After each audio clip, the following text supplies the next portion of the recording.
नमस्कार दोस्तों, स्वागत है आपका हमारे YouTube चैनल पर।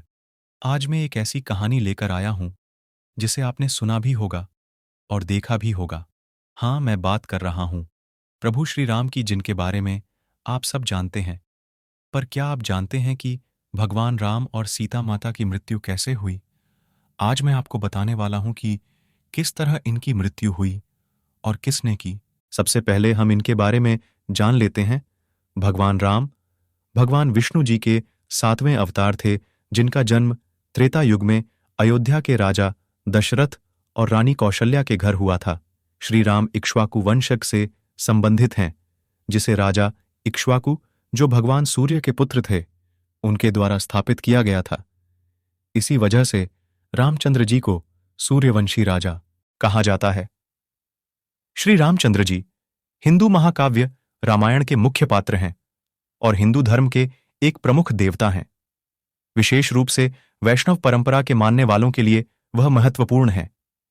एक शाही परिवार में जन्मे भगवान राम के जीवन को अप्रत्याशित परिस्थितियों, जैसे 14 साल के वनवास और कई नैतिक दुविधाओं और नैतिक सवालों से आजीवन चुनौती का सामना करना पड़ रहा। श्री राम जी के रूप में विष्णु जी का मानव अवतार हुआ और उन्होंने जो कष्टों का सामना किया, उससे साबित होता है कि सतोगुण विष्णु जन्म और मृत्यु के चक्र में है, वह शाश्वत नहीं है। एक समय में भगवान विष्णु अपने निवास स्थान वैकुंठ में शेषनाग की शैया पर विश्राम करते हैं, तो दूसरी ओर वे पृथ्वी पर अवतार लेते हैं और मानव जन्म में दुख भोगते हैं। श्रीमद् देवी भागवत, दुर्गा पुराण और शिव महापुराण इस बात का प्रमाण देते हैं कि ब्रह्मा, विष्णु, शिव जन्म और पुनर्जन्म के चक्र में हैं। वे नश्वर हैं। उपर्युक्त को ध्यान में रखते हुए पवित्र शास्त्रों का गहन अध्ययन किया गया है, जिससे यह साबित होता है कि अयोध्या के भगवान राम नहीं, बल्कि आदि राम, जो अमरलोक सतलोक में रहते हैं, की भक्ति की जानी चाहिए, जिनके बारे में भक्त आज तक अनभिज्ञ हैं। इसका उल्लेख सूक्ष्म वेद में किया गया है। राम राम सब जगत बखाने, आदि राम कोई बिरला जाने। हर कोई राम को याद करता है, लेकिन यह कोई नहीं जानता कि असली राम कौन है। एक आदि राम है जो अमर है और केवल वो ही भक्ति के योग्य है।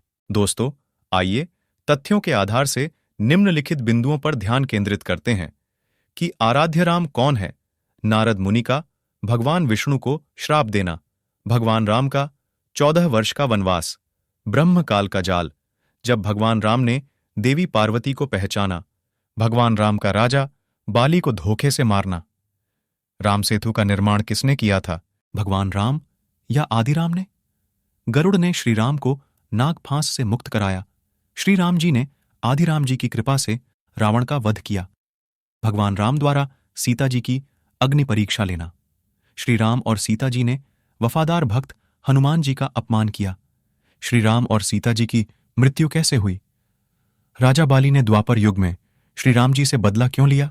दोस्तों, ऊपर बताए गए तथ्यों के बारे मैं तो आप सबने रामायण टीवी सीरियल में देखा होगा, पर हम जिस पर बात करने वाले हैं वो ही कि भगवान राम और माता सीता जी की मृत्यु कैसे हुई।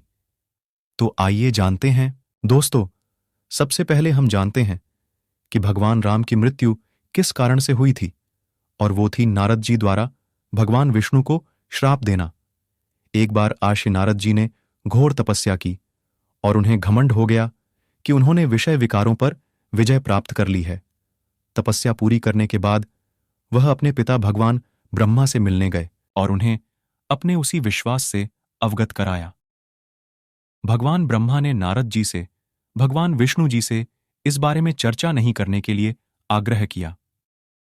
चूंकि नारद मुनि अति आत्मविश्वास और उत्साह में थे, इसलिए उन्होंने अपने पिता द्वारा दी गई चेतावनी के बावजूद विष्णु जी के साथ वह बात साझा करने की सोची, अर्थात पिता की बात नहीं मानी। नारद मुनि अपने चाचा विष्णु जी से मिलने गए और शेखी बखारने लगे कि उन्होंने वासना पर विजय प्राप्त कर ली है और वे आजीवन तपस्वी का जीवन व्यतीत करेंगे। नारद मुनि के अभिमान और गलतफहमी को दूर करने के लिए विष्णु जी ने एक मायावी दुनिया रची, जहां पर एक सुंदर राजकुमारी का स्वयंवर आयोजित किया गया था और दूर दूर के प्रसिद्ध शासक राजकुमारी से विवाह करने के लिए उत्साहित हो गए। भगवान विष्णु का रूप मनमोहक है। नारद जी ने विष्णु जी को याद किया और उनसे उनका हरि रूप उन्हें प्रदान करने के लिए इच्छा जाहिर की। संस्कृत में हरि का अर्थ बंदर होता है। भगवान विष्णु ने चतुराई से तथास्तु कहकर सहमति दी और नारद जी का चेहरा वानर की तरह परिवर्तित हो गया, जिससे नारद जी अनजान थे। स्वयंवर का समय आ गया और राजकुमारी ने शाही दरबार में प्रवेश किया। नारद जी कतार में खड़े थे और राजकुमारी की प्रतीक्षा कर रहे थे कि वह उन्हें माला पहनाए। वह पास आई, राशि नारद को देखकर भी अनदेखा कर आगे की ओर चली गई। नारद मुनि चौंक गए कि राजकुमारी ने उनकी उपेक्षा क्यों किया। दूसरा मौका देते हुए नारद मुनि एक और पंक्ति में आगे बढ़े, जहां राजकुमारी को अगले पल पहुंचना था। दूसरी बार भी राजकुमारी ने नारद जी को नजरअंदाज कर दिया। तब उनके पास खड़े किसी व्यक्ति ने नारद जी के बंदर रूप का मजाक उड़ाया, जिससे नारद मुनि नाराज हो गए। तब उग्र नारद मुनि ने भगवान विष्णु को श्राप दिया, तुम अपनी पत्नी के वियोग में एक पूरा मानव जीवन व्यतीत करोगे और मेरी ही भांति वियोग का दर्द झेलोगे, और बंदर जैसे मुख वाले प्राणी तुम्हारी मदद करेंगे। दोस्तों, इसी शराप के कारण भगवान विष्णु जी ने प्रभु श्री राम का अवतार लिया और उन्होंने किस तरह अपना जीवन यापन किया और किस तरह उन्हें 14 वर्ष का वनवास करना पड़ा। दोस्तों, अब हम जानते हैं कि राम जी और सीता जी की मृत्यु कैसे हुई।